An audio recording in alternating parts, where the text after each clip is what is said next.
Kabanata 101. Sa Xuantian Hall na ito, may isa pang tao na nagbigay ng espesyal na atensyon kay Chen Lei, at iyon ay siyempre ang lolo ni Dong Shuliang, si Dong Qinglin. Ang paningin ni Dong Qinglin, natural na imposibleng makita kung ano ang espesyal kay Chen Lei. Sa kanyang mga mata, ang hitsura ni Chen Lei ay karaniwan at hindi kapansin-pansin.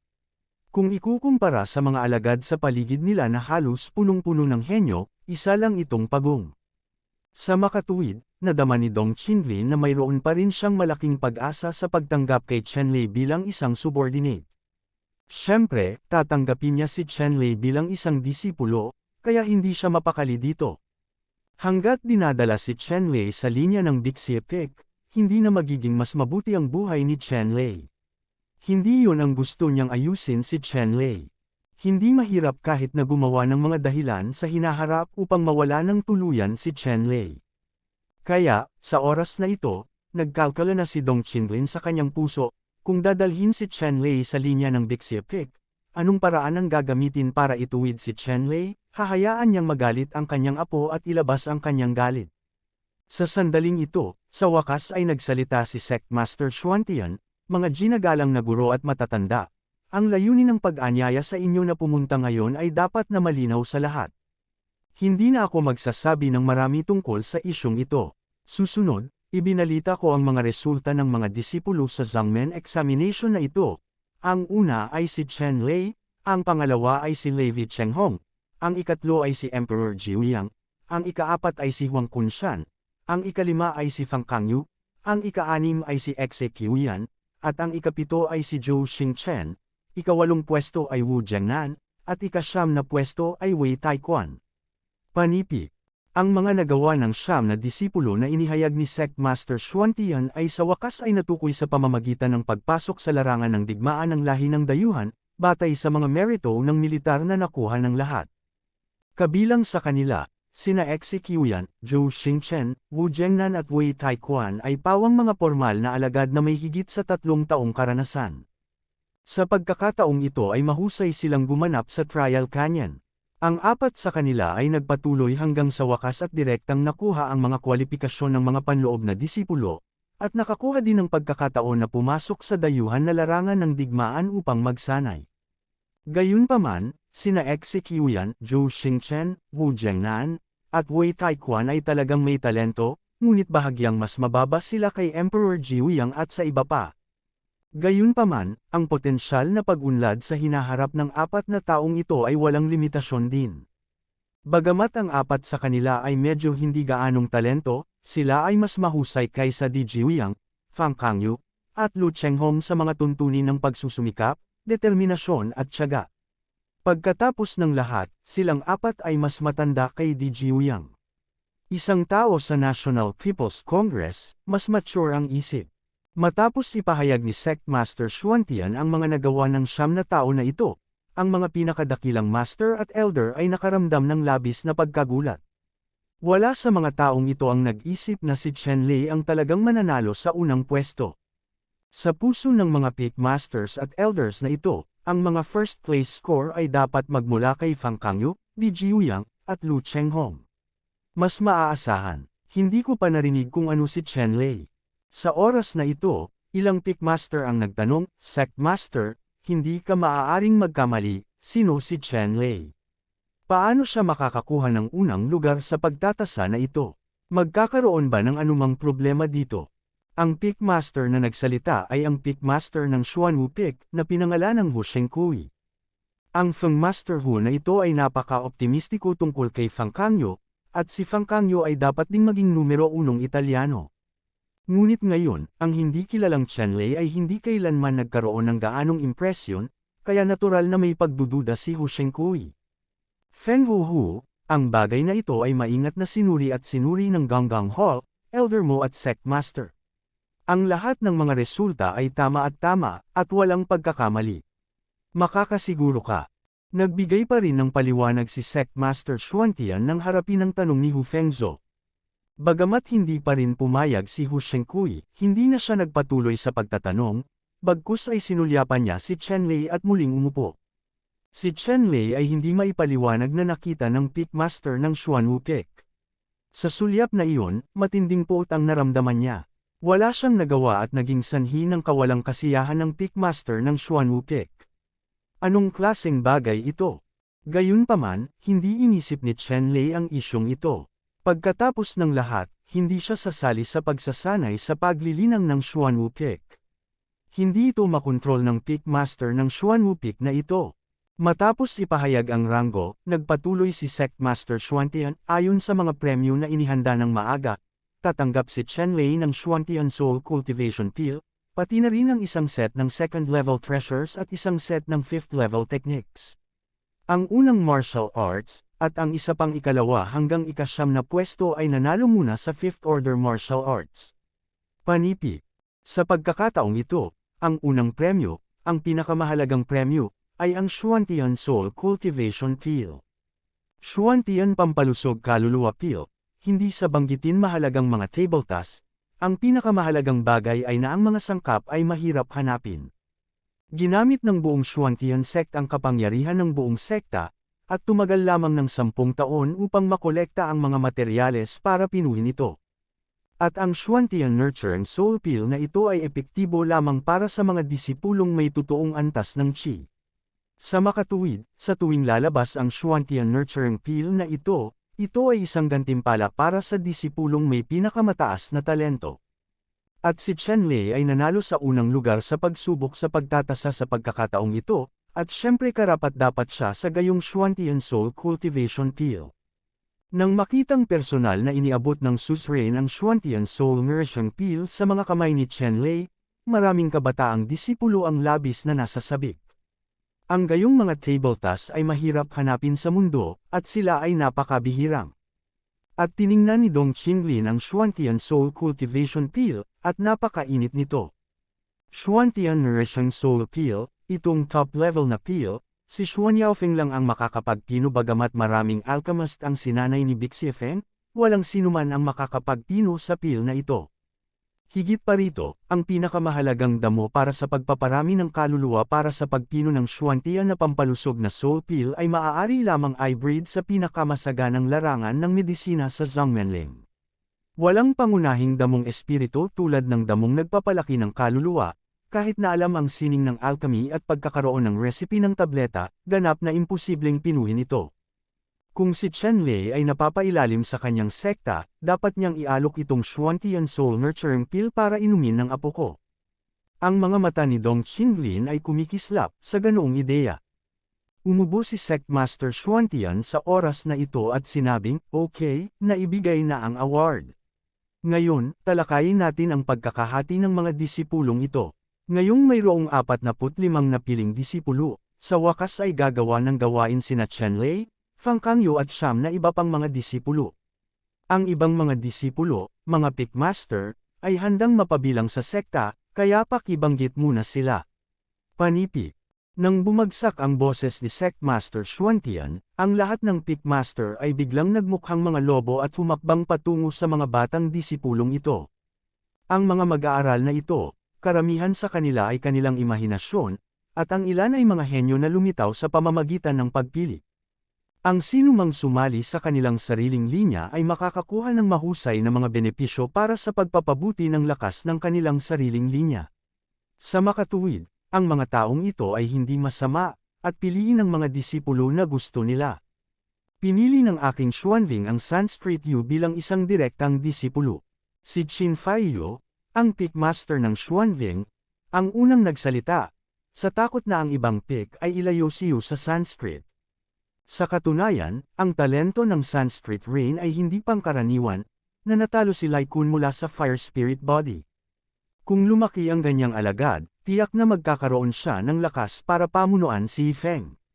Bagamat mayroong maraming mga Pickmaster na nagpahalaga sa Sanskrit Rain, walang ni isang Pickmaster o Elder na handang makipagkompetensya kay Qin Faiyu sa pakikipaglaban para sa Sanskrit Rain. Alamin na ang mga paghihirap ni Qin Faiyu ay kilala rin sa buong Xuantian Pick. Pipili ko sina Hua Yun, Little Wolf King, Luo Yong, at Hu Jiju sa Xuanwu Pick. Ang Xuanwu Pick ay ang pinakamalakas na linya ng 10 pangunahing taluktok ng Shen Tianzong na may pinakamalakas na komprehensibong lakas. Maraming mga disipulo sa ilalim ng paaralan, at ang komprehensibong lakas ng mga disipulo ay matatawag na unang rurok ng Zhuan Qinfeng.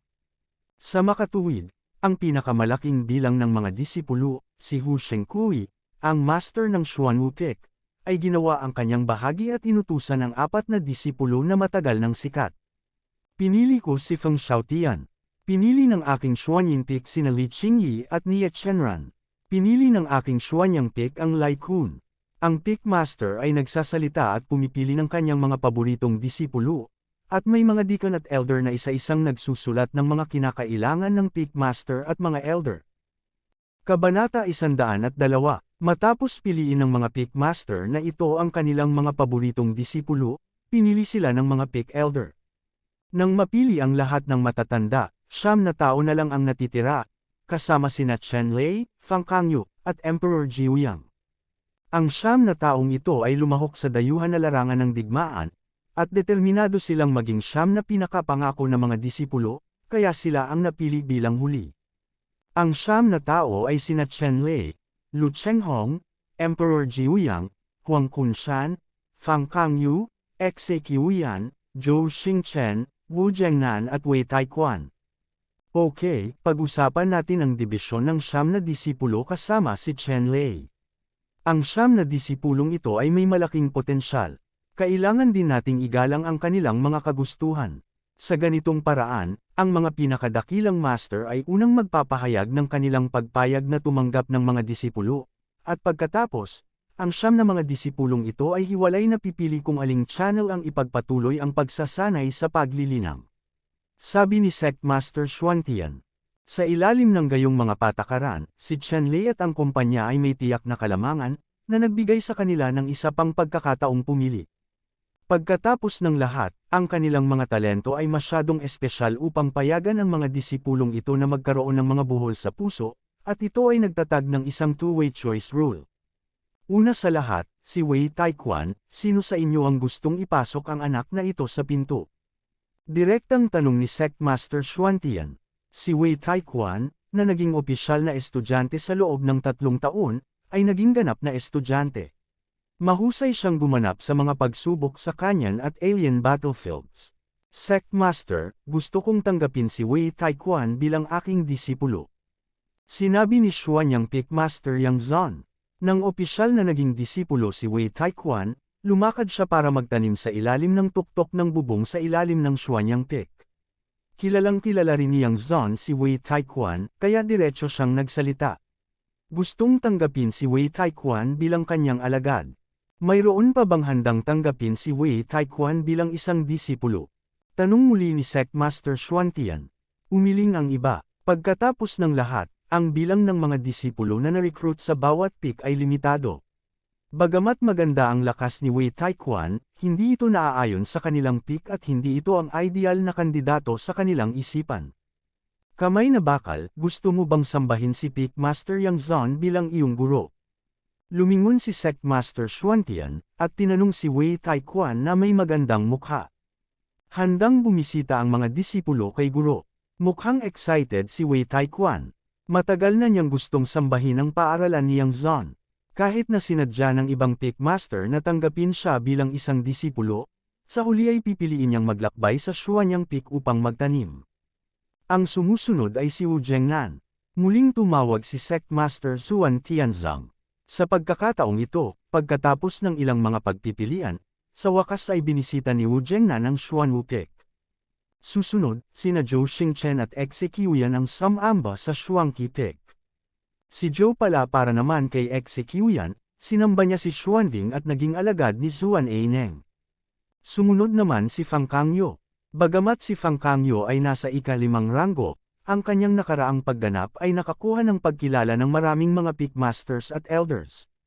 Pagdating niya rito, ang Xuan Wukek, Xuanyang Pik, Xuan Jianfeng, Xuan Yinfeng at maging si Xuan Yaofeng at iba pang major Pik Masters ay bamuka lahat ng kanilang mga bibig at nais na matanggap si Fang Kangyu sa kanyang pamilya. Kaya lang, sa huli, nang magsalita ang Sect Master ng Xuantian Sect, lahat ng iba pang Pik Master ay sumuko. Lumalabas na si Sect Master Xuantian ay napaka-optimistic din kay Fang Kangyu at agad na tinanggap si Fang Kangyu bilang isang disipulo ni Zuan Qinfeng. Sa ganitong paraan, natural na mahirap para sa ibang Pick Masters na makipagkumpetensya sa suzerain, at natural na nasisiyahan si Fang Kangyu sa kakayahang sambahin ang Xuantian Pick, at direkta siyang naging disipulo ng Xuantian Pick. Higit pa rito, si Huang Kunshan ay pinabura ng ilang mga may-ari ng Pick, at si Huang Kunshan mismo ay interesado sa Xuanwu Pick, at nagpunta siya sa sekta ni Hu Shengkui. Sa katunayan, ang dalawang pangunahing taluktok, ang Xuanyao Pick at Xuangqi Pick, ay talagang nangangailangan ng pagpili ng mga disipulo sa ilalim ng pari. Kaya, hindi ako masyadong interesado sa pagpili ng makapangyarihang alagad na ito. At ang Pick Master na si Lei Meng ng Zuan Leifeng, ay lalong hindi nasisiyahan sa lahat, hindi siya nagsalita ni minsan, at automatikong binaliwala ng lahat ang pagkakaroon ni Pick Master Lei Meng. Sa loob ng halos 100 taon, walang disipulo ni Zuan Leifeng ang na-recruit. Napaka-normal ng ganitong sitwasyon. Sa Xuantian School, ang Zuan Qinfeng ay pambihira at iginagalang. Kabilang sa 5 pangunahing taluktok ng Xuanwu Pick, Xuanyang Pick, Xuanjian Pick, Xuanyin Pick, at Xuanving, dahil si Xuanving ay mga babaeng disipulo, mayroon itong magandang relasyon sa iba pang mga Pick. Ang pangunahing kompetisyon ay kabilang sa 4 na taluktok ng Xuanwu Pick, Xuanyang Pick, Xuanjian Pick, at Xuanyin Pick. Ang kompetisyon sa pagitan ng 4 na pangunahing mga taluktok ay lubhang mabangis. Siyempre, sa likod ng kompetisyon ay ang paglalaan ng mga mapagkukunan ng sekta. Kung mas mahusay ang pagganap, mas maraming mapagkukunan at mas malakas ang kapangyarihan. Sa mga nakalipas na taon, ipinakita ng Xuanwu Pick ang pinakamahusay na pagganap nito. Sa loob ng 10 magkakasunod na taon, nanalo ito ng unang pwesto sa Zhongmen Grand Competition. Ang tuktok na ito ay maaaring ilarawan bilang ang pinakakaakit-akit na sangay ng Xuantian Sect. Sa makatuwid, maraming mga disipulo ang handang sumali sa hanay ng Xuanwu Pick. Sa wakas, pinili din nina Di Jiuyang at Lu Chenghong ang pangunahing tuktok na gusto nilang salihan. Hindi na nagulat si Di Jiuyang, ang Xuanyang Pick ang piniling sumali, habang si Lu Chenghong ang sumali sa Xuanjian Pick. Sa katunayan, para kay Lu Chenghong, ipinahayag din ni Sect Master Xuantian ang kanyang pagnanais na tanggapin siya bilang isang disipulo. Kaya lang, si Lu Chang, ang master ng Xuanjianfeng Pick, ay nagpahayag ng matinding pagtutol, at sa wakas, si Lu Chenghong ay tinanggap ni Xuanjianfeng. Sa oras na ito, alam ng mga tao na si Lu Chenghong ay talagang pamangkin ni Lu Chang, ang master ng Xuanjian Pick, at alam ng lahat ang lakas ni Lu Chenghong. Hindi nila akalain na ginawa ito ni Pick Master Xuanjian para sa pansariling pakinabang. Sa huli, si Chen Lei na lang ang natira. Nang turn na ni Chen Lei, walang nagsasalita ng matagal. Dahil bagamat si Chen Lei ang unang nag-ensayo sa pagkakataong ito, hindi nakita ng ibang Pick Masters ang mga hindi pangkaraniwang katangian sa katawan ni Chen Lei. Ordinaryo pa rin ang kanilang hitsura, at tanggap na nilang lahat noon. Ang mga nasyahang disipulo, sa makatuwid, sa ilang sandali, walang nagsalita at gustong tanggapin si Chen Lei bilang isang disipulo. Nang makitang matagal nang walang tunog, sa wakas ay hindi na napigilan ni Dong Qinlin. Noong ang mga elder ay pumipili pa lamang ng mga disipulo, si Dong Qinlin ay hindi kailanman pumili, kaya ngayon ay mayroon pa siyang mga kwalifikasyon para pumili ng mga disipulo. Sect Master, Pick Masters at Elders, paano kung papasukin si Chen Lei Bai sa aking sekta? Sabi ni Dong Qinlin sa tono ng negosasyon, napakababa ng kanyang poster. Dahil alam niya na sa ganitong paraan lang posibleng tanggapin si Chen Lei bilang isang disipulo. Hanggat tinatanggap si Chen Lei bilang disipulo, anuman ang gawin niya, sinumang elder o Pick Master ay walang karapatang makialam.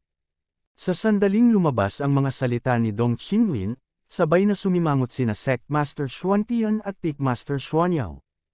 Ang kahalagahan ni Chen Lei ay natural na napakalinaw sa kanilang dalawa, at imposibleng si Chen Lei ay nasa ilalim ng pintuan ni Dong Qinlin. Sa oras na ito, alam din ni Chen Lei na si Dong Qinlin ay lolo ni Dong Shuliang.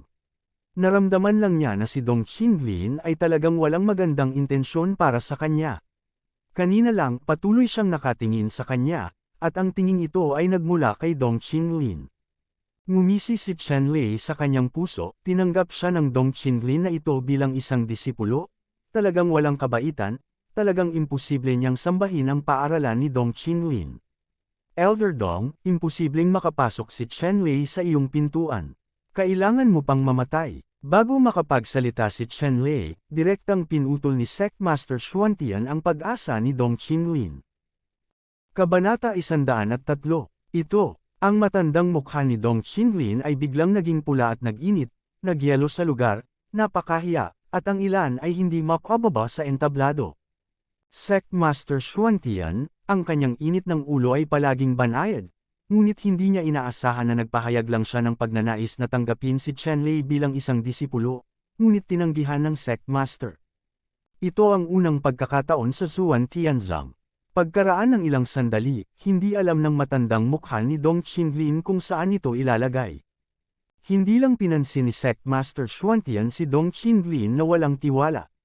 Sa halip, sinabi niya kay Chen Lei na may mabait na mukha, "Chen Lei, hindi ko alam kung interesado ka. Halika sa aking pintuan at hayaang personal kitang gabayan sa paglilinang." Panipi. Nang marinig ang mga salita ni Sectmaster Xuantian, ang mga mata ng iba pang Pickmaster ay nakatuon lahat kay Chen Lei. Ang lahat ng mga Pickmaster ay napakalinaw sa kanilang mga puso na si Sectmaster Xuantian ay hindi gaanong nagsasalita tuwing weekdays. Siya ay malayo, ngunit siya ay malinaw na isang matandang soro na may matalas na paningin. Talagang sinabi niya na gusto niyang tanggapin si Chen Lei bilang isang disipulo kung gayon, si Chen Lei ay hindi dapat maging kasing karaniwan sa nakikita niya ngayon, tiyak na may iba pang hindi kilalang mga kakaibang bagay. Sa oras na ito, si Pickmaster Xuanyao Pick ay nababalisa din, na nagsasabing, "Sectmaster, tinanggap muna si Fang Kangyu bilang isang disipulo. Itong si Chen Lei, huwag mong dalhin ito sa akin, tama, Chen Lei, ang disipulong ito, ako ay Gehong. Tanggap na yan." Panipi. Nagulat na naman si Pickmaster. Bilang Pickmaster ng Xuanyao Pick, si Gehong ang namamahala sa buong Xuantian sect. Ang mga mapagkukunan ng mga disipulo sa Xuanyao Pick ay tiyak na pinakamayaman, at sila rin ang pinakamayaman. At mas kilala si Gehong bilang master ng alchemy, isang hakbang na lang ang layo para makapasok sa hanay ng mga masters ng alchemy. Ang kanyang posisyon ay lubos na iginagalang sa Xuantian sect, at siya ay nag-aagawan din na tanggapin si Chen Lei bilang isang alagad nitong Chen Lei na ito. Kasabay nito, inisip ng lahat na ang nakatatandang masyang ng linyang Xuanyaofeng ang nanguna kay Chen Lei at iba pa sa alien battlefield sa pagkakataong ito. Sa alien battlefield, una ang mga merito ng militar ni Chen Lei. Bagamat ang ilang mga merito sa militar ay pinananatiling lihim, ang kakayahan ni Chen Lei na manalo sa unang pwesto ay dapat na nagpakita ng pambihirang talento at kakayahan. Kung hindi, paano niya magagawang talunin ang mga piling tao at maging una sa pagkakataong ito? Sa pag-iisip nito, hindi na napigilan ni Hu Shengkui, ang master ng Xuanwu Pick, at sinabing, "Sectmaster, optimistic din ako sa anak ni Chen Lei. Kung papasok ka sa aking pintuan, tuturuan kita kung paano." Panipi. Sectmaster, ako, si Xuan Yangfeng, ay gustong tanggapin si Chen Lei bilang isang disipulo. Soberano, biglang bumukas ang bibig ng mga Pickmaster na parang binugbog ang dugo ng manok, gustong tanggapin si Chen Lei bilang disipulo. Gaano man kaordinaryo si Chen Lei ngayon, ngunit kung siya ay paboran ni Sectmaster Xuantian, tiyak na sulit itong ipaglaban. Kayong mga hindi kumikita at hindi kayang pumunta ng maaga, huwag kayong magulo. Tiningnan ni Sectmaster Xuantian ang mga Pickmaster na ito, isa-isang napakakulit. Nakakagambala sa kanyang kabaitan, nanginginig ang kanyang balbas. "Roar, stop arguing, this Chen Lei is my favorite student, huwag na kayong mag-away." Sa sandaling ito, biglang umungal ang isang leon, tulad ng isang kulog sa maaliwalas na kalangitan, na sumabog sa Xuantian Hall, na nagparinig sa tenga ng lahat. Si Elder Lei Meng, na may matinding ekspresyon sa kanyang mukha, ay biglang nagsalita, at tumayo, naglabas ng malakas na aura, at sinabi sa lahat. "Lei Feng, anong ginagawa mo dito? Master Lei Feng, ang bagay na ito ay talagang walang kinalaman sa iyo. Mahigit 100 taon mo nang kinumpista ang mga apprentice, bakit ngayon mo naisip ang tumanggap ng apprentice? Nang makitang tumayo si Lei Meng, ang buong pamilya, kasama ang master, ay hindi kapanipaniwala. Ang kasalukuyang posisyon ni Zuan Leifeng sa Zuan Tianzang ay masasabing nasa isang dispensable na estado.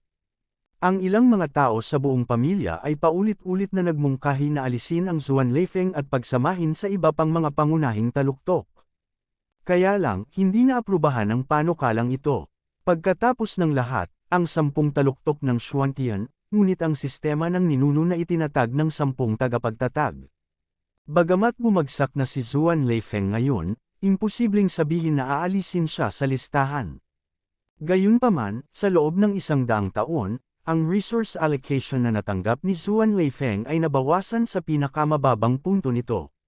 Bukod sa buwan ng pamamahagi ng espesyal na mapagkukunan ng pinakamataas na may-ari, walang ibang paglalaan ng mapagkukunan. Tungkol sa status quo na ito, hindi nagtanong si Lei Meng, at hindi kailanman nagpahayag ng kawalang kasiyahan. Sino ang mag-aakala na kung saan ang landas na pinasok ni Chen Leibai? Biglang tumayo si Elder Lei Meng at malinaw na sinabi na tatanggapin niya ito. Si Chen Lei ay isang disipulo, ano ang bagay na ito? Feng Lord Lei, hindi ito biro. Maging si Sect Master Xuantian ay medyo nagulat at malakas na nagsalita. Hindi ako nagbibiro, Chen Lei, itong alagad, tinanggap ko na. Seryoso ang ekspresyon ni Lei Meng, walang biro, mariing sabi niya. Bakit? Si Xuan Wupikpik Master Hu Shengkui ay sumungot ng malamig, at ngayon ay makikita ng mga tanga na si Chen Lei ay may isang bagay na hindi pangkaraniwan. Kung hindi, paanong si Chen Lei ay magiging sanhi ng napakaraming tao na makipaglaban? Ang ilan pang mga Peak Master ay sunod-sunod na nagsalita, tinanong si Lei Meng na ayaw umatras sa hindi pagkakaunawaan. Aasa lang sa kamao ni Lao Su, kung sino man ang ayaw tumanggap, si Lao Su ang magpapatalo sa kanya para tanggapin. Dilat na dilat ang mga mata ni Lei Meng, na may marangal na ekspresyon, tulad ng pagdating ni Thor. Ang napakalaking momentum ay inilabas kaagad, nang walang tigil, at pinigilan ang iba pang mga Peak Master at Sect Master ng walang kaunting pag-aalinlangan. Lei Meng, napakatapang mo, maglakas loob kang gumawa ng gulo sa Xuantian Hall na ito. Sigaw ni Dong Qinglin, itinuro si Peak Master Lei Meng at sumisigaw. Aling berdeng sibuyas ka, maglakas loob kang turuan ang matanda, ibaba mo ako. Mariin na idinilat ni Lei ang kanyang mga mata, kumuha ng palm shot, at biglang nakita ang isang higanteng palm print na napapalibutan ng purple na kuryente na dumudulas patungo kay Dong Qinglin, at hinampas ng palad si Dong Qinglin sa lupa, na parang hinahawakan ng laryo. Ang malaking poloka ay parang isang malaking poloka, may mapupungay na mata, at napakahiyang. Ang pangunahing punto ay nasa palad ni Peak Master Lei Meng, na may dalisay at malakas na kapangyarihan ng kidlat. Ang buong katawan ni Dong Qinglin ay naging malambot, walang kalahating lakas, at kahit na napakahirap tumayo. Lei Meng, nangangahas ka bang harapin ang kalaban ko? Si Hu Shengkui, ang master ng Xuan Wukik, ay galit na galit at tinanong si Lei Meng. Nabugbog na ako, wala ka ng ibang mapangahas na gawin, huwag kang maingay dito, kung hindi, sabay kitang bugbugin. Si Lei Meng ay hindi nagpakita ng anumang mukha sa Peak Master ng Xuan Wukik, at sinabing marahas sa kanyang init ng ulo. Baliw ka, tiningnan ni Hu Shengkui ang napakalakas na kulog at umiling at sinabi. Ang mga salita ni Hu Shengkui ay agad na nagpaalala sa lahat ng Peak Masters na ang palayaw na ito ni Lei Meng noong panahong iyon ay tinatawag na Crazy Lei. Ang baliw na Lei na ito ay isang master na kahit ang kanyang mga amo at matandang amo ng nakaraang henerasyon ay nang ahas na talunin noon. Siyempre, huwag na nating banggitin kung gaano kalungkot ang naging ending. Kung hindi dahil sa awa ng matandang Sect Master, ang damo sa puntod ni Crazy Lei ay magiging 200 metro ang taas.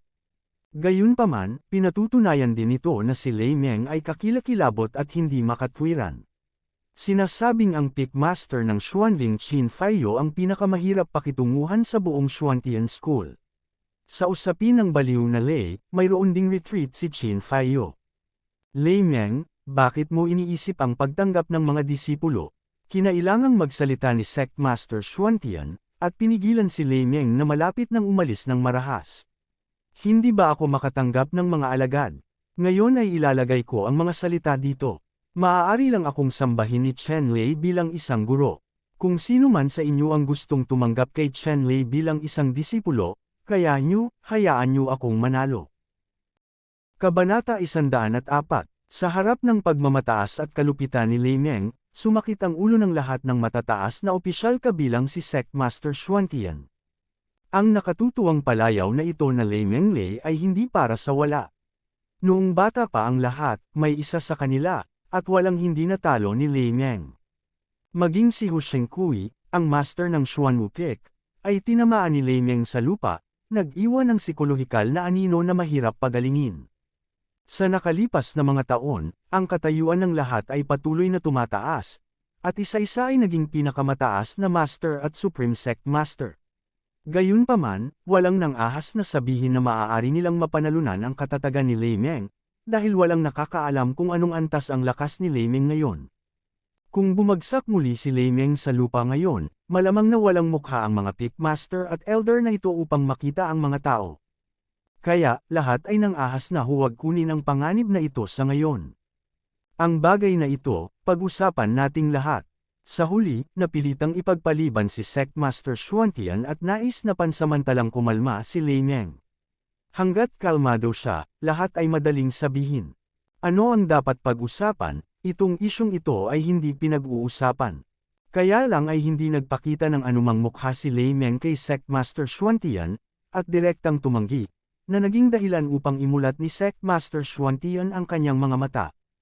Okay, naayos na ang bagay na ito, sasambahin ni Chen Lei si Zuan Leifeng. Kung sino man sa inyo ang may komento, tanungin lang ako ng direkta, at tatalakayin ko sila sa inyo. Sa wakas ay talakayin ng dalawang salita, napakalakas ng kagat ni Lei Meng, at mauunawaan din ng lahat ng may-ari ng rurok na malamang na hindi isasagawa ang talakayang ito sa isang maayos at magiliw na kapaligiran. Sige, kung wala kang komento, ayan, kukunin ko si Chen Lei, ituloy mo. Pagkatapos magsalita ni Lei Meng, hinawakan niya si Chen Lei at tumalon sa ere. Ang mga ulap ng kulog na ulap ay tumaas mula sa ilalim ng kanyang mga paa. Sa isang iglap, umalis siya sa Xuantian Peak at lumipad patungong Zuan Lei Peak. Ano ito? Nang makita si Peak Master Lei Meng na direktang ninakawan ang mga tao, ilang mga Peak Master ang labis na nanlumo, at maging si Sect Master Xuantian ay mapait na ngumiti. Kalimutan mo na ito, dito na matatapos ang usaping ito. Sa huli, si Sect Master Xuantian ang nagsalita upang matukoy ang kanyang karakter, at si Chen Lei ay maaaring ituring na sumasamba sa Zuan Lei Peak. Dahil ganito ang mga bagay, babalik ang lahat. Sa hinaharap, sana ay matuturuan mo ang mga bagong estudyanteng ito ng buong puso. Alam mo, makalipas ang isang taon, nang magbukas ang lihim na kaharian ng Qishan, ay sa nakalipas na daang taon ng Tianzong, ang mga kita sa lihim na kaharian ng Qishan ay bumababa, at ang mga pagkalugi ay palaki ng palaki.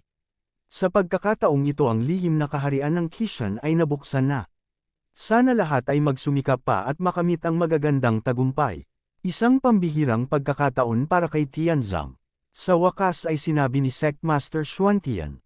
Igalang ang Sovereign Order, isa-isang tumugon ng ilan pang mga Peak Master, at pagkatapos ay isinakripisyo nila ang Jade Boat at bumalik sa kanilang cultivation place kasama ang kanilang mga bagong napiling disipulo. Bumalik si Dong Qinglin sa Big Sea Peak, at masayang sinalubong siya ni Dong Shuliang, at sinabing, Lolo, paano kung tanggapin mo si Chen Lei bilang isang disipulo? Nasaan siya? Malungkot ang mukha ni Dong Qinglin, at nagngangalit ang kanyang mga ngipin, hindi, ang maliit na hayop na ito ay talagang natuklasan ni Lei Meng, ang matandang baliw, at walang sinuman ang nang-ahas na saktan si Lei Meng. Ngayon si Chen Lei ay isang disipulo ni Zuan Leifeng. Panipi. Zuan Leifeng, paano ito posible? Mukhang hindi makapaniwala si Dong Shuliang. Bakit imposible? Okay, hindi magtatapos sa ganito, Chen Lei. Maghihintay ka at makikita mo, maya-maya ay gagawin kitang mabuti. Si Dong Qinglin ay sinampal sa lupa ni Lei Meng sa harap ng Lord at Peak Master. Wala na itong mukha. Kaya lang, sa daang tapang ni Dong Qinglin, hindi siya nang ahas na guluhin si Lei Meng, at lahat ng galit niya ay nalipat kay Chen Lei, at mas lumalim ang galit niya kay Chen Lei. Huwag mong banggitin kung gaano kapuputin si Dong Qinglin, Pag-usapan natin si Chen Lei, pakiramdam na siya ay naklamp ng mga sipit na bakal, hindi makagalaw, lumilipad sa malayo tulad ng isang flint na may electric light, umihip ang malakas na hangin, halos hindi bababa sa isang stick ng insenso.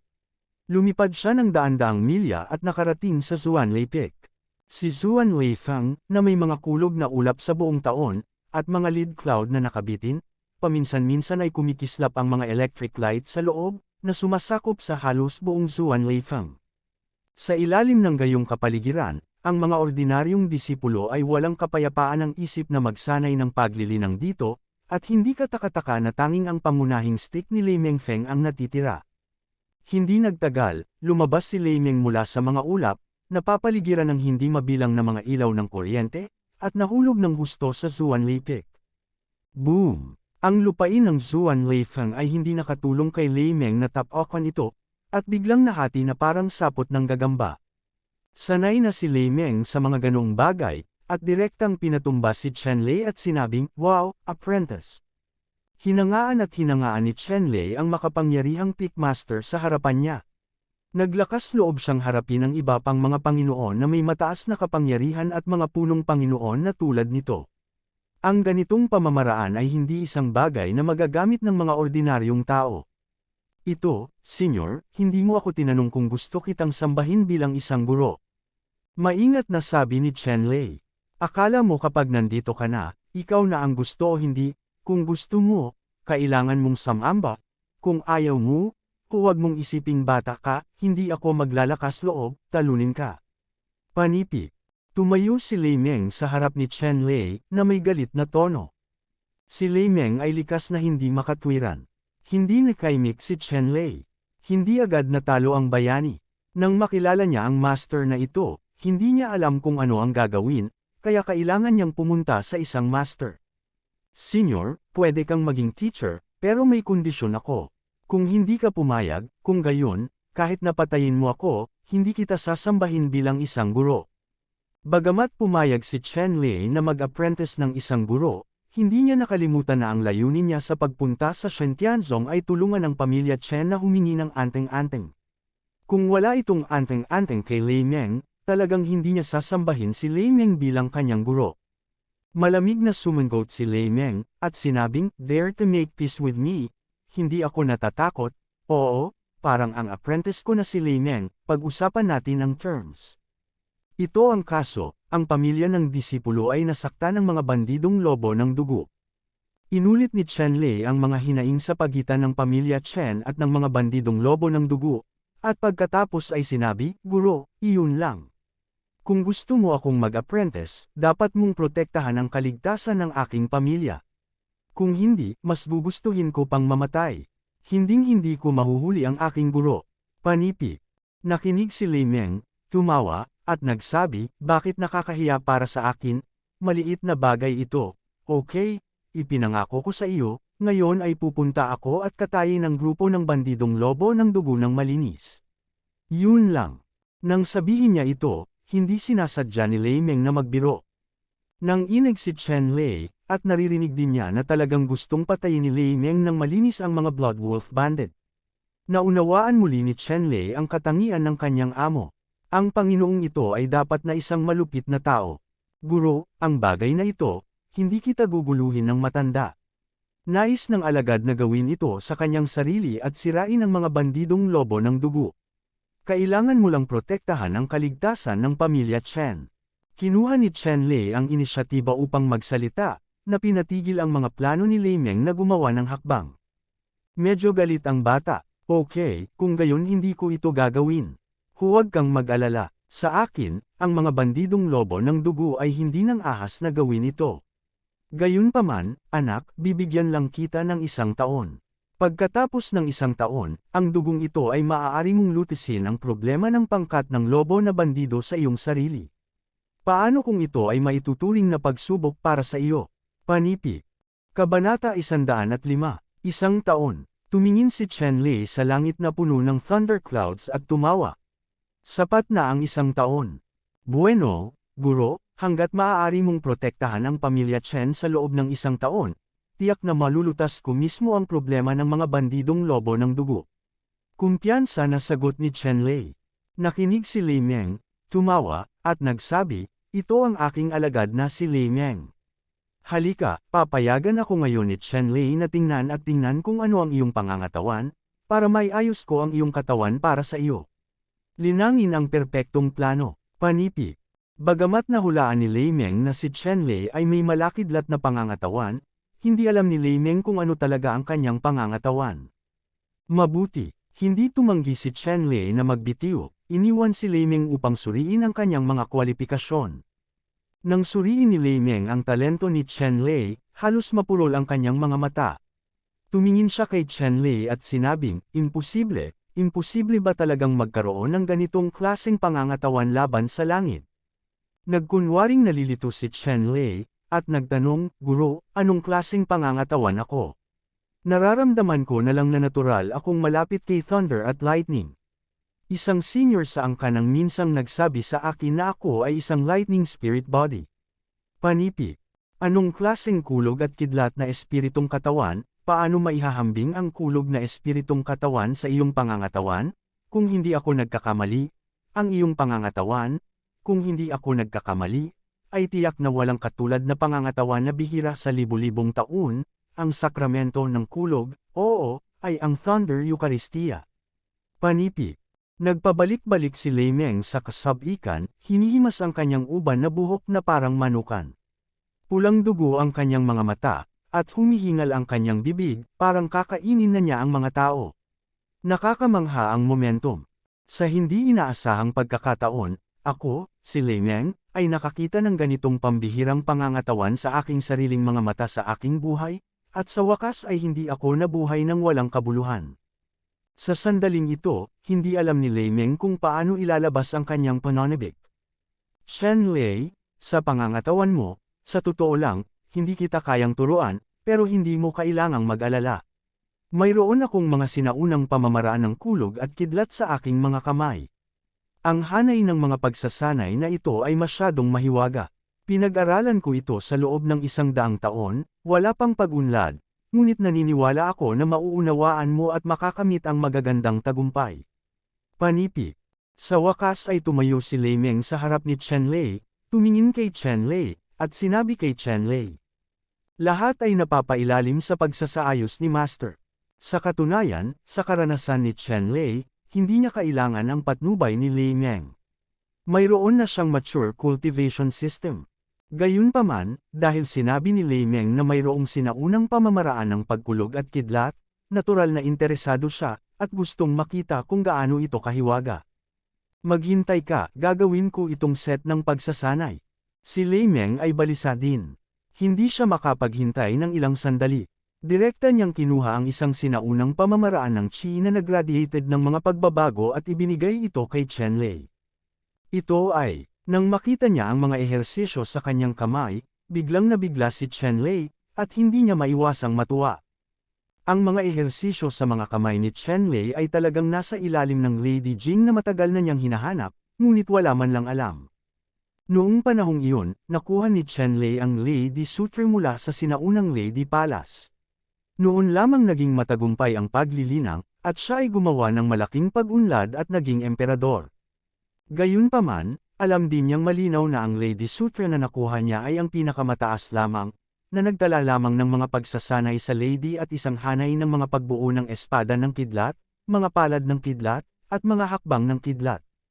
Ang sumusunod na advanced na pamamaraan ng paggamit ng Thunder at Lightning ay nawala, at ang ilalim na bahagi ay nawala. Nang maabot ng kultibasyon ni Chen Lei ang antas ng Emperor Wu, hinanap niya ang ilalim ng Lady Jing ng higit sa 1 beses. Gayunpaman, ginalugad niya ang lahat ng mga sekreto ng mga guho na mahahanap niya, ngunit walang anumang mga palatandaan sa ilalim ng Lady Jing, kaya iyon ang naging permanenteng panghihinayang ni Chen Lei.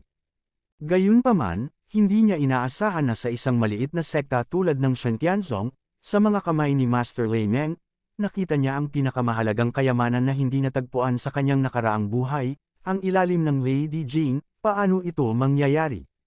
Huwag hayaang masyadong matuwa si Chen Lei. Naiintindihan mo ba? Nang makita ang pananabik ni Chen Lei, mabilis na nagtanong si Lei Meng. Oo, guro, naiintindihan ko talaga ang mga pagsasanay sa itaas. Ito ang ibaba ng Lady Sutra. Para naman kay Lei Meng, hindi sinasadya ni Chen Lei na itago ito, at sinabi niya ang lahat ng nalalaman niya. Sinabi ko kung paano ko naiintindihan sa loob ng 100 taon, at wala pa rin akong kahit kaunting clue. Lumalabas na ang itaas na bahagi ng Lady Sutra ay kinakailangan para sa paglilinang upang makagawa ng pagbabago. Biglang sabi ni Lei Meng. Guro, nasa isip ko ang kalahating bahagi ng Lady Sutra. Kukopyahin ko ito at ibibigay sa iyo kapag may oras ako. Kung magsasanay ka muli sa paglilinang, tiyak na mapapabuti mo sa paglilinang. Panipi. Hindi nagatubili si Chen Lei, at nagpa siya na ibigay ang itaas na bahagi ng Lady Sutra na alam niya kay Lei Meng. Dahil alam niyang hindi kailanman magiging mali siya si Lei Meng sa kanya, kung hindi, imposibleng kunin siya bilang isang disipulo, at pagkatapos ay gawin ang mga top-level exercises tulad ni Lady Jing para sa kanyang sarili, at sa kanya, bakit siya magiging modemo sa una, kalahati? Ang Lady Jing. Hindi si Lei Meng at nagalit si Chen Lei, bueno, gusto ko ring makita kung gaano kahiwaga ang unang kalahati ng Lady Jing. Okay, Chen Lei, mula ngayon, ikaw at ako, Master at Apprentice, ay sama-samang magre-refer sa Lady Sutra na ito para makita kung hanggang saan ang cultivation. Tumango si Chen Lei at sumang-ayon. Siya nga pala, alagad, bukod sa langit na puno ng mga ulap, maraming uri ng mga bato sa Profound Thunder Peak na ito. Walang aura, ang lugar na ito ay napakalayo, at ang mga mapagkukunan ng ugat na ito ay lubhang kulang. Guro, maaari kang magkamali. Panipi. Sa oras na ito, naalala ni Lei Meng na ipakilala si Chen Lei sa kalagayan ni Zuan Leifeng. Bahagyang ngumiti si Chen Lei at sinabing, Guru, itong langit na puno ng mga ulap ay ang pinakamagandang lunas para sa akin. Naisip ni Lei Meng ang Thunder Saint Physique ni Chen Lei. Sa katunayan, para kay Chen Lei, ang anumang tableta ay hindi kasing totoo ng paghahanap ng lugar na puno ng kulog at kidlat.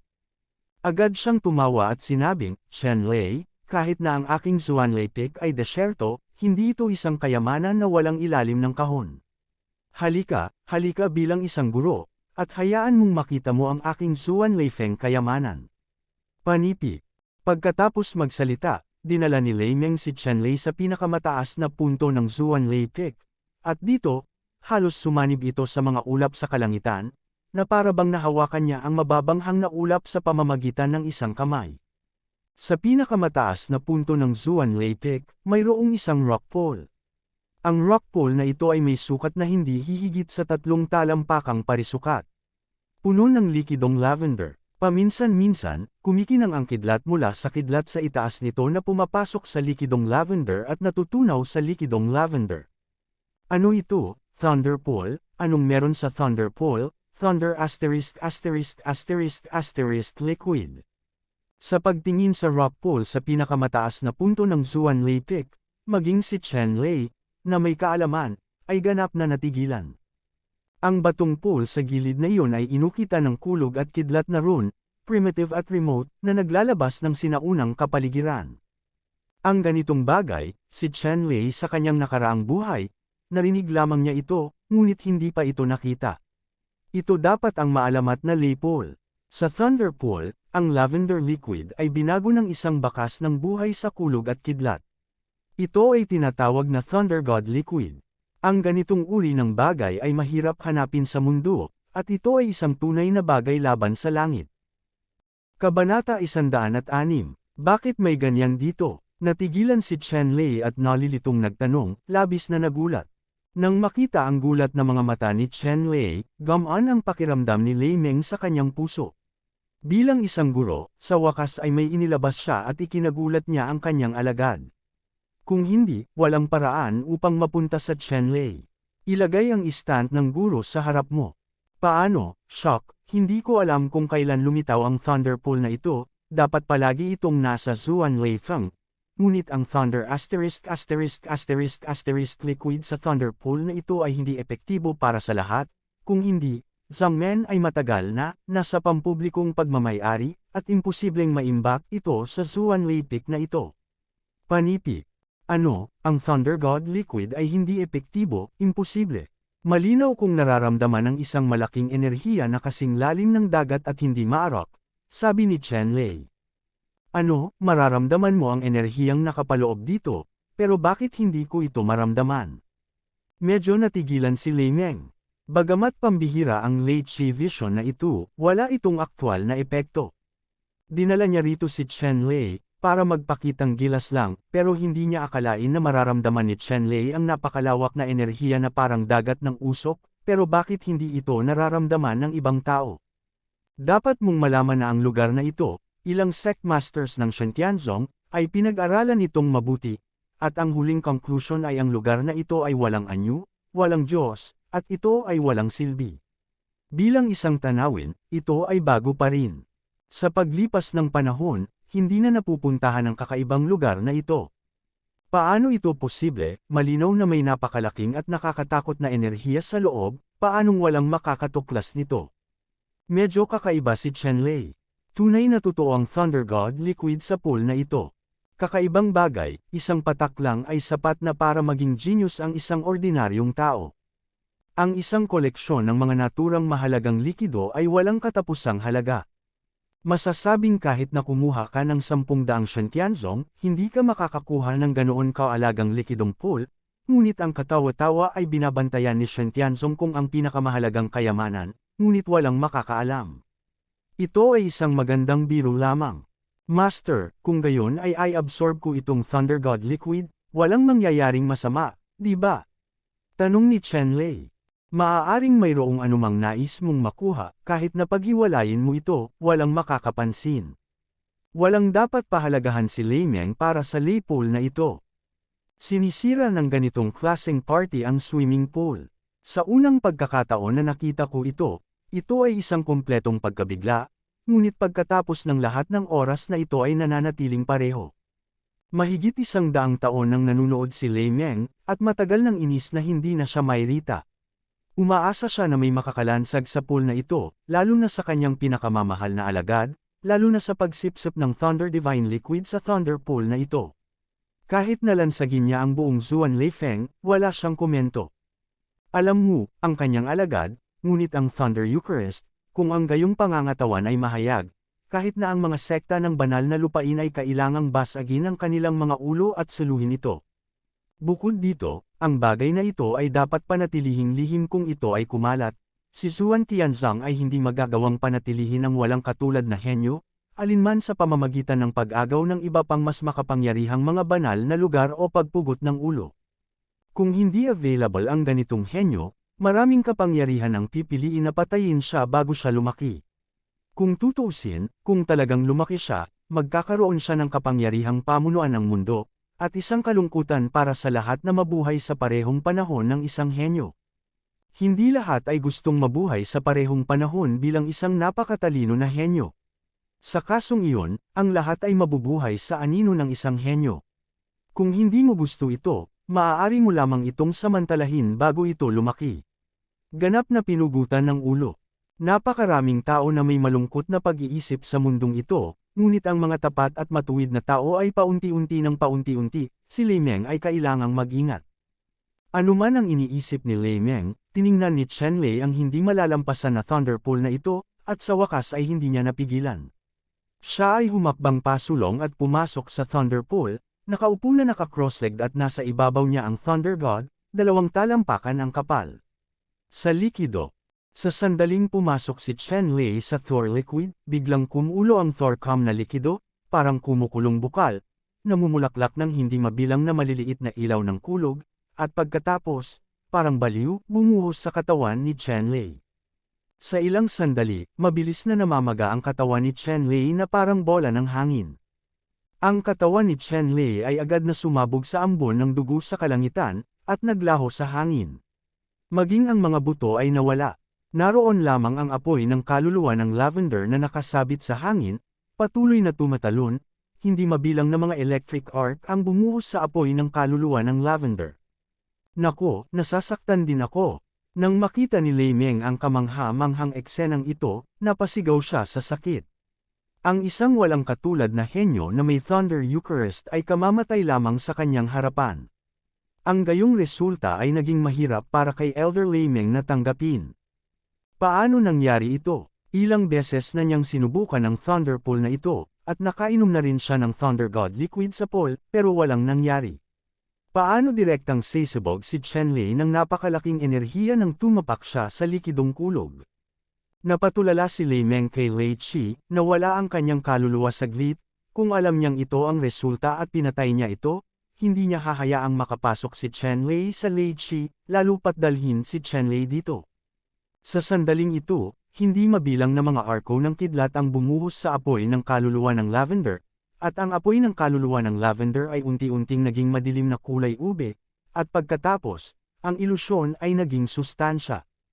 Pagkatapos nito, ang hindi mabilang na mga buto ay mabilis na isilang na muli, at sa isang kisap mata, sila ay naging isang perpektong balangkas na may lilang liwanag na nagniningning na may hindi mabilang na mga electric light. Susunod, ang fasa, meridian, at laman at dugo ay ipinanganak sa balangkas. Sa isang kisap mata, isang perpektong mataba na katawan na nagniningning na may patong ng dark purple ang lumitaw sa harap ni Lameng. Ang hitsura ng pisikal na katawan na ito ay eksaktong kapareho ni Chenlei, ngunit naglalabas ito ng malakas na hininga na nagpaparamdam kay Zonso. Sa Thunder Pool, hindi mabilang na Thunder God na likido ang sumisipsip ng tubig tulad ng mga mahahabang balina, na dumadaloy sa bagong flesh body na ito sa bilis na nakikita ng mata. Pagkatapos, ang buong Thunder Pool, na tila isang inukit na bato, ay natunaw sa isang iglap, naging hindi mabilang na kulog at kidlat, at bumuhos sa katawan ni Chenlei, at isang malaking butas ang lumitaw sa lokasyon ng orihinal na Thunder Pool. Si Chenlei ay nakaupo sa kawalan ng ganito, na may mahabang maitim na lilang buhok na lumilipad, ang kanyang mga mata ay nakapikit, at ang kanyang buong katawan ay napapalibutan ng mga ilaw ng kuryente, tulad ng isang asterisk na naliligo sa kulog at kidlat, ang kanyang buong katawan ay naglabas ng hininga ng hari, ng kulog. Sa kalangitan, ang hindi mabilang na mga ulap ng kulog ay umiikot sa kanyang ulo ng dahan-dahan, na bumubuo ng isang malaking kidlat na puyo ng tubig. Sa kidlat puyo ng tubig, hindi mabilang na kulog at kidlat paminsan-minsan ay namatay. Nakakatakot ang eksena, parang world extinction, katamtaman ang view. Napatulala itong tinitigan ni Lameng, na parabang mayroon siyang Alzheimer's, hindi gumagalaw. Unti-unti, ang lahat ng electric light sa thundercloud sa hangin ay naging mga galaxy, na bumabagsak mula sa langit, lahat ay nakalubog sa katawan ni Chenlei. Sa wakas, nawala ang bagyo at dahan-daw ang binuksan ni Chenlei ang kanyang mga mata. Nang imulat ni Chenlei ang kanyang mga mata, dalawang electric light ang bumaril sa kanyang mga mata, tumama sa isang malaking bato sa kanyang harapan, at isang malaking bato ang nabasag kaagad. Kabanata 107. Kinuha ni Chenlei ang isang piraso ng damit mula sa storage ring at isinuot ito sa kanyang katawan. Naramdaman lang ni Elder Lameng na may bulaklak sa kanyang harapan, at si Chenlei ay direktang lumitaw sa kanyang harapan pagkatapos tumawid sa layo na daan-daang metro ng walang babala. Sa oras na ito, ang figure ni Chenlei ay mas mataas kaysa dati, mga 1.8 metro, at sa parehong oras, siya ay mas malakas din. Ang kanyang matangkad at matipunong figure ay mahinang nagdadala ng matinding pang-aapi. Ang haba ng baywang na kulay ube na buhok, dahan-daang ibinalot sa likod niya, may malabong arco sa pagitan ng buhok, at sa loob ng pupil ng mata, may mahinang electric flash at thundercloud na umiikot, puno ng hindi maipaliwanag na evil charm. Sa gitna ng kanyang noo, may bakas ng kidlat na nagbabadya. Ang hininga na nagmumula sa buong katauhan ni Chenlei ay nagsagawa ng daang taon ng cultivation practice ni Lameng, at ang mga matandang halimaw na ng ahas na harmony ng suzerain ay bahagyang nakaramdam ng palpitation. Kapag kaharap si Chenlei, para itong kaharap sa haring kulog. Sa pangkalahatan, ang pakiramdam ng pang-aapi ay masyadong malakas. Guru, biglang nagsalita si Chenlei at sumaludo kay Lameng.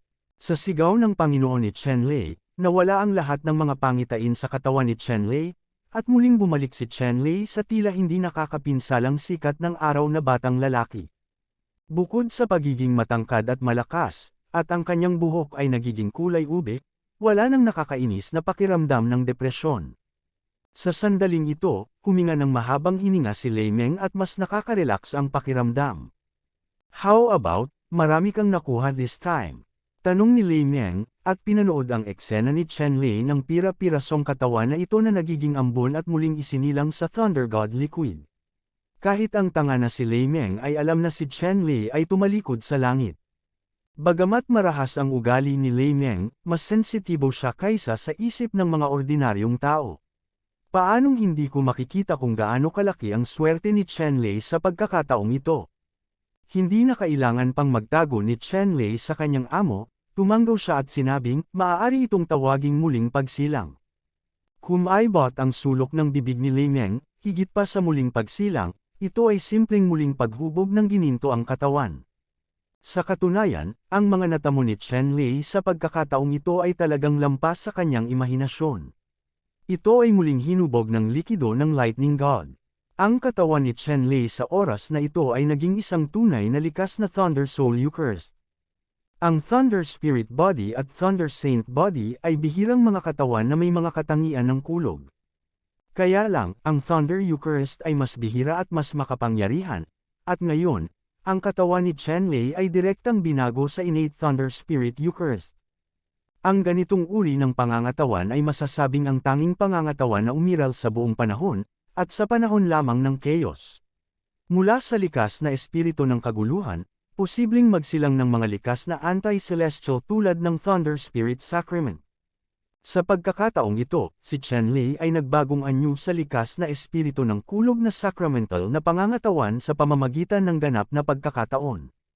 Kaya lang, pabayaan si Lei Meng, kahit si Chen Lei ay hindi sigurado sa kanyang kasalukuyang pisikal na katangian.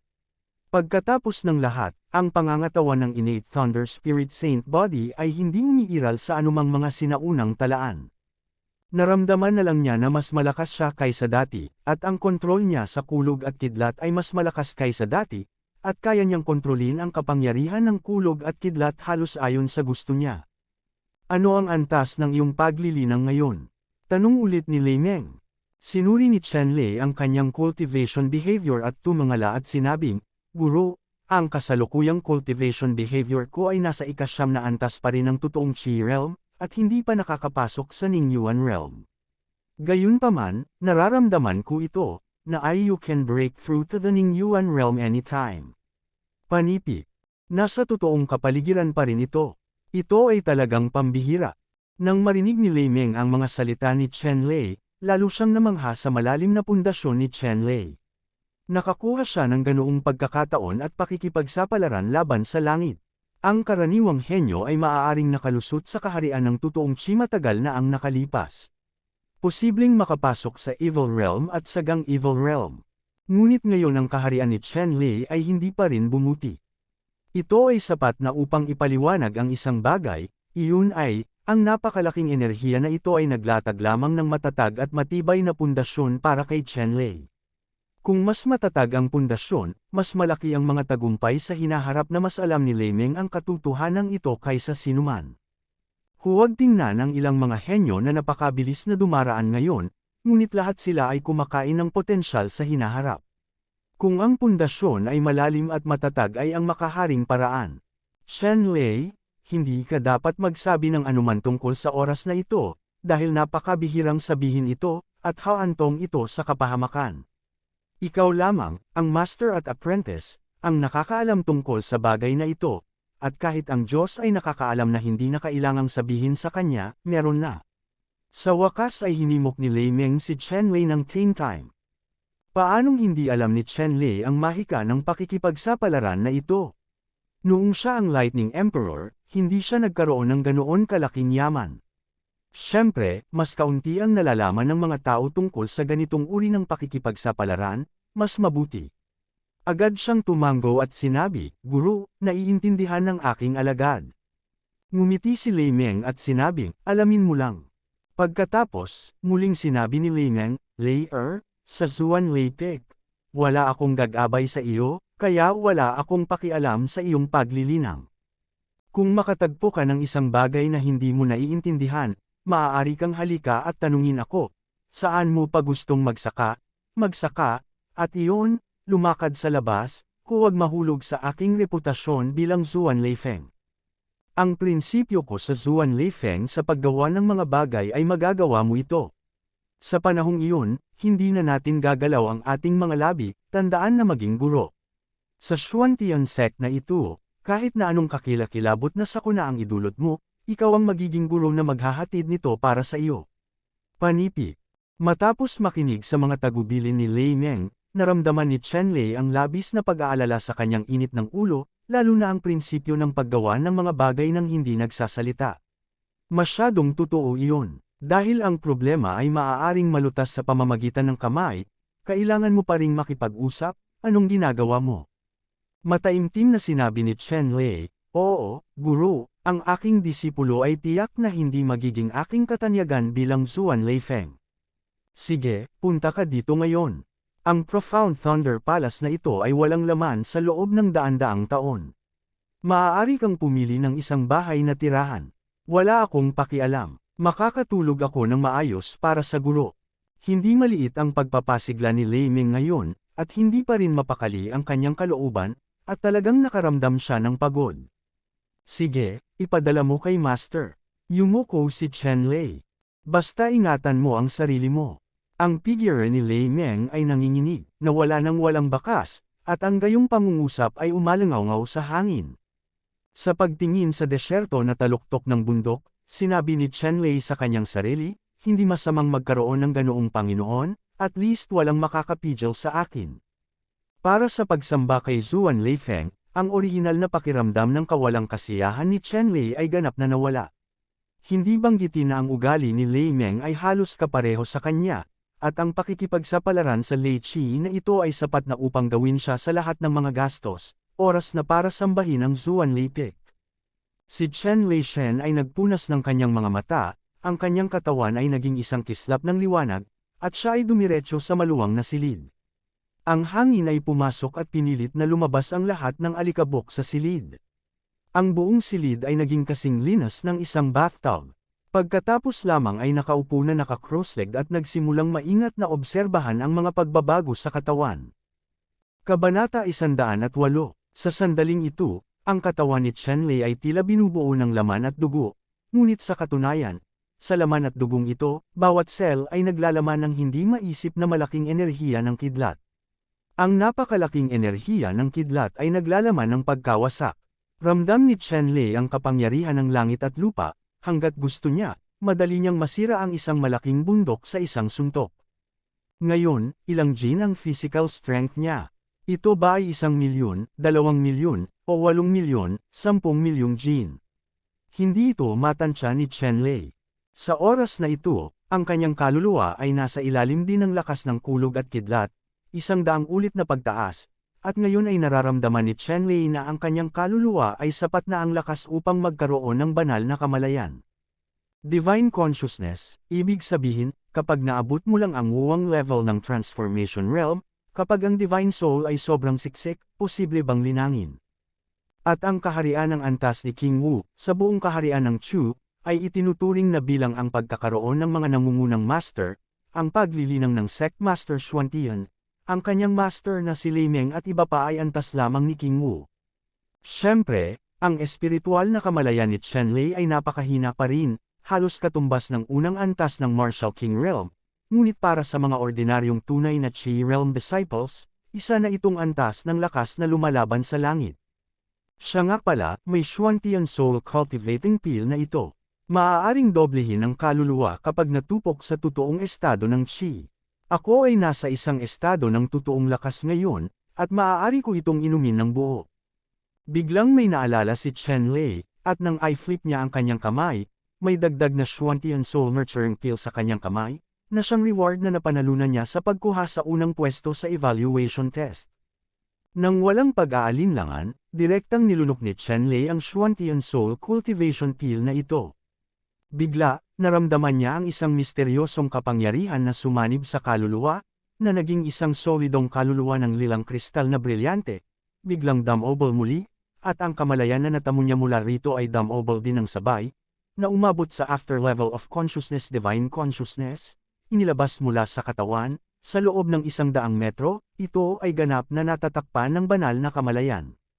Susunod, si Chen Lei ay palaging pamilyar sa kanyang sarili at pinagkadalubhasaan ang kanyang bagong hugis ng katawan.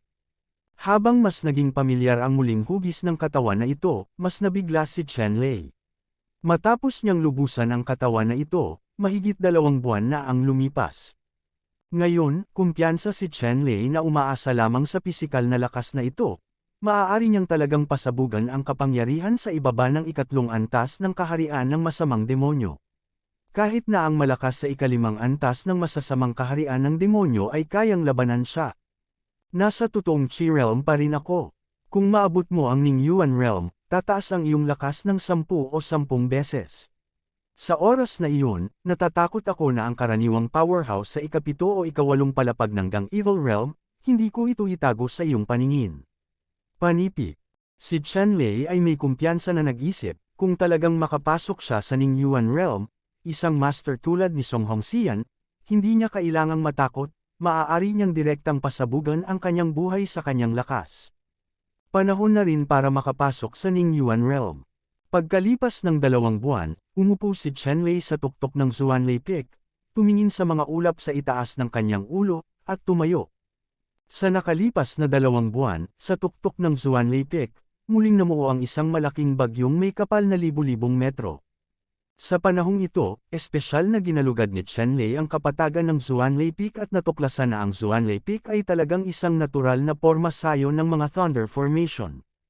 Kahit na ang ranggo ng natural na pagbuo ng pagtitipon ng kidlat ay hindi masyadong mataas, mayroon itong medyo malawak na lugar, kaya ang bilis ng pag-iipon ng mga ulap ng kidlat ay napakabilis pa rin. Gayunpaman, dahil sa pagkakaroon ng Thunder Pool sa Xuanlei Feng dati, pagkatapos na maipan ang lahat ng Thunder Clouds, ang Thunder Energy ay matutunaw sa Thunder Pool at magiging Thunder Liquid.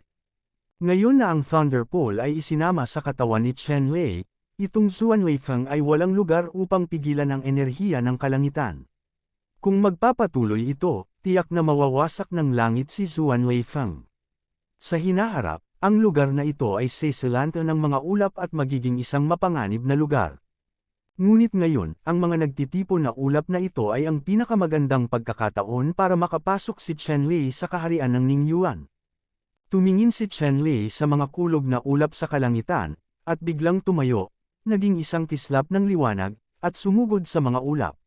Nakaupo sa thundercloud, dinala ni Chen Lei ang mga ehersisyo mula sa Lady Sutra at nagsimulang magtanim ng lakas ng kulog at kidlat upang makagawa ng isang pambihirang tagumpay. Ang electric light ay nilamon ni Chen Lei, naging totoong enerhiya, at sumanib sa dantian sa kanyang katawan. Sa oras na ito, ang dantian ni Chen Lei sa kanyang katawan ay nagbago din ng husto. Tiningnan ni Chen Lei nang malapitan at nalaman na ang dantian sa kanyang katawan ay naging Thunder Pool. Mayroong hindi mabilang na mga rune ng kidlat na nakaukit sa paligid nito. Ang mga primitive vicissitudes ng buhay ay tila lumabas mula sa sinaunang kaguluhan, pangkalahatan. Sa sandaling ito, sa Thunder Pool ng dantian ni Chen Lei, mayroong hindi mabilang na Purple Thunder at Lightning Real Chi, bumabagsak, ngunit dahan-dahan, habang sinisipsip ni Chen Lei ang enerhiya ng kulog at kidlat, ang tunay na chi ng kulog sa Thunder Pool sa kanyang unti-unting katawan. Ang pagkatunaw ay naging isang patak ng kulog at kidlat na asensya na parang Thunder God Liquid. Isang patak, 2 patak, 3 patak, dahan-dahan, ang lahat ng kulog na totoong chi sa dantian ni Chen Lei ay naging likidong kulog na essence na ito. Sa kulog, hindi mabilang na kulog at kidlat ang lumipad patungo kay Chen Lei. Sa sandaling ito, si Chen Lei ay agad na napapalibutan ng bilyon-bilyong kidlat, na bumubuo ng isang maliwanag at nakasisilaw na ball ang kidlat na may diameter na 100 metro, ang sentro ng bola ay si Chen Lei. Hindi mabilang na mga sinag ng kidlat ang patuloy na pumapasok sa katawan ni Chen Lei, nahuhulog sa dantian na parang Thunder Pool, at nang makapasok na sila sa kidlat at kidlat ni Chen Lei, agad silang natunaw at naging bakas ng pinakadalisay na kidlat. Lumipas ang kaunting oras, at ang napakalaking kulog na bumabalot sa buong Xuanlei Peak na may kapal na libu-libong metro at diametro na 10,000 metro ay unti-unting lumiit at payat, habang ang kulog at kidlat na natipon sa paligid ng katawan ni Chen Lei ay lalong dumami. Marami, maliwanag at nakasisilaw. Sa kabutihang palad, ang Xuanlei Peak ay medyo malayo sa iba pang mga pangunahing taluktok, kung hindi, ang gayong malaking paggalaw ay tiyak na makakaakit ng mga tao na mag-imbestiga. Sa huli, lahat ng thundercloud ay nagtipon sa paligid ni Chen Lei. Tumayo si Chen Lei at ibinuka ang kanyang bibig na parang mahabang balyena para sumipsip ng tubig. Sinipsip niya ang kidlat at kulog na ulap sa dantian na parang thunder pool sa kanyang katawan. Ang lahat ng mga electric light ay agad na natunaw sa dantian, nagiging likidong kulog at kidlat, at isang manipis na layer ang kumalat sa ilalim ng dantian. Ang kulog at kidlat na tunay na kakanyahan na binago ng kalangitan na ito na puno ng kulog at kidlat ay mas mababa sa 1% ng kapasidad ng dantian ni Chen Lei. Kung mapupuno ang dantian ni Chen Lei, hindi pa rin natin alam kung gaano karaming enerhiya ng kidlat ang maa-absorb.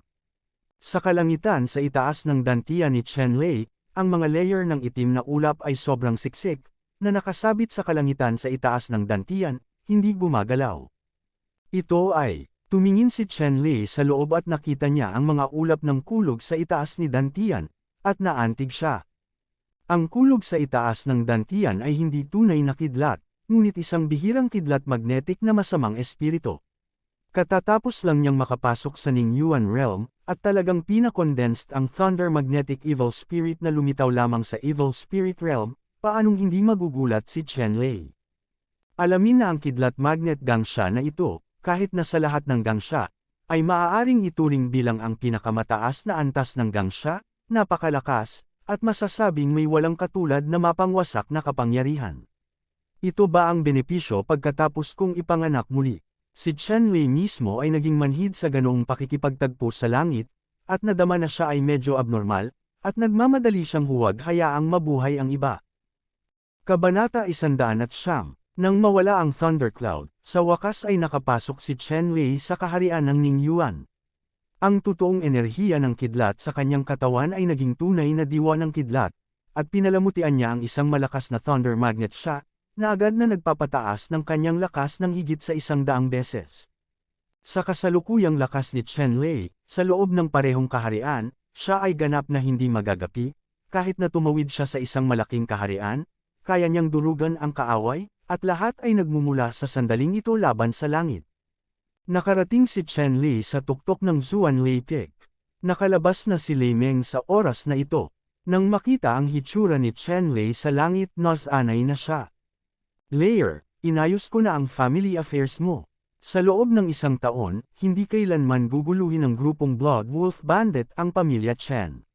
Gayunpaman, depende sa iyong hitsura, natatakot ako na hindi ito magiging kapaki-pakinabang. Sa loob ng ilang taon, magagawa mong lutisin ang problema ng mga bandidong lobo ng dugo sa iyong sarili. Panipi. Naramdaman ang nakakatakot na kapangyarihan sa katawan ni Chen Lei, tanong ni Lei Meng. Oo, ang grupo ng mga bandidong lobo ng dugo ay hindi na nag-aalala. Ang pinuno ng pangkat ng bandidong lobo ng dugo, ang hari ng lobo, ang kanyang sarili na paglilinang ay hindi hihigit sa isang malakas na tao na umabot sa 9 na antas ng Dzogchen sa masamang kaharian. Sa oras na iyon, si Chen Lei ay kakapasok lang sa masamang kaharian at pagkatapos na maging isang wuzang, siya ay nag-iisang pumatay ng isang buong grupo ng mga bandidong lobo ng dugo. Nabiguring makatakas ang siyam na layer na Dzogchen Wolf King.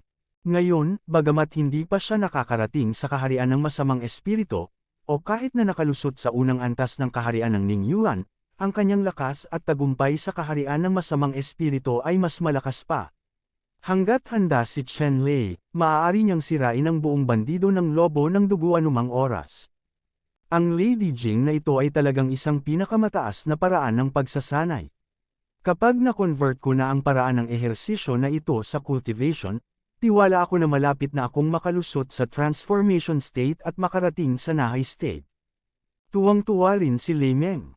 Ang tuktok ng Lady Jing exercises na ibinigay sa kanya ni Chen Lei, para sa kanya, ay masasabing sa wakas ay nakita na ang pag-asa na patuloy na makalusot. Ngumiti si Chen Lei at sinabing, Guru, hindi basta-basta ang hiling mo. Sa hinaharap, ang iyong mga nakamit ay higit sa isang Nahay realm. Ang Wusheng, Wuzhou at maging ang Wudi realm ay magiging posible sa hinaharap. Panipi.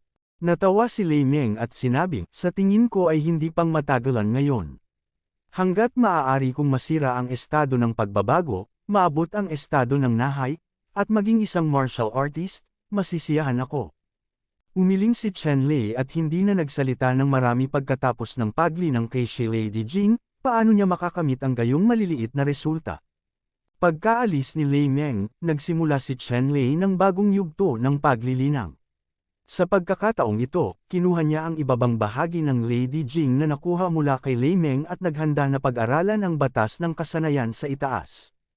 Ang Lady Sutra ay nahahati sa itaas at ibabang bahagi. Noong mga panahong iyon, ang tanging nakuha ni Chen Lei ay ang pinakamataas. Ang itaas na bahagi ay nagtatala ng pagsasanay ng Lady Jing at martial arts tulad ng Lightning Palm, Lightning Steps, at ang Great Chaos Tribulation Sword Array. Ang ibaba ay ang Lady Treasure, na siyang pinakamalakas na lihim na pamamaraan sa Lady Sutra. Nakuha ni Lei Meng ang ilalim na kalahati ng Lady Sutra, at wala siyang napala sa pag-aaral nito sa loob ng 100 taon. Naturally, dahil sa mahalagang pamamaraan na ito ng Lady, tanging ang tunay na pamamaraan ng Lady ang makakasira nito, kung hindi, ito ay ganap na walang silbi. Sa oras na iyon, si Chen Lei ay may Thunder Emperor technique, ngunit nang harapin niya ang kaaway, bukod sa isang set ng Thunder Palms at isang set ng mahusay na Thunder Sword formations, wala siyang magagamit. Ngayon ay iba na. Matapos ma-master si Lady Baoshu, ang kanyang kapangyarihan sa pag-atake ay dadami ng geometrico.